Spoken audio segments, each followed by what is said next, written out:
Saturday evening after dinner, he wanted to go out and play, and there was a good 2 hours of light left, and it was a reasonable request.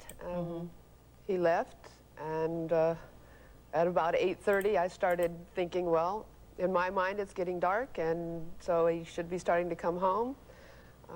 By 9 o'clock, he hadn't come home, and I started phoning various friends and discovered that he wasn't at any of those places. I started looking for him, thinking the whole time that as soon as I get home, he'll be there, and I'm just going to really give it to him. But of course, he wasn't there when I got home. And then the panic starts to escalate because you start running out of alternatives, although you keep thinking there must be something else happening that I'm just not thinking of. Yeah, is he at Josh's house? Yeah. He is at this house? Yeah, he must have gone indoors and he's watching TV and he doesn't even realize it's dark.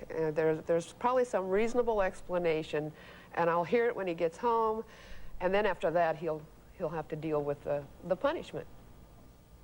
By 10 o'clock, after I'd cruised the neighborhood two times looking for him, I had to break down and phone the police. And that in itself is a major step when you have to admit that things have gotten beyond your control. The police were very sympathetic, and I was really glad about that because I kind of expected more ramifications and more questions from them than just... Yeah, how long is it? Because he hadn't been gone for how long? For very long. He was due back by dark, which technically would have been 9 o'clock, and so he'd only been really missing an hour. But they told me to stay by the phone and stay home, that someone would either phone me or come by. Within an hour, the police officer and the police staff chaplain came to my house. The chaplain by himself is a major statement. I mean, not too many times do those people come to your house.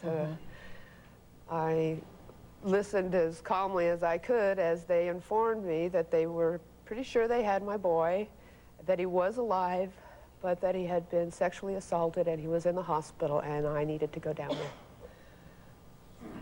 I don't remember too much more beyond that. My whole system started shutting down.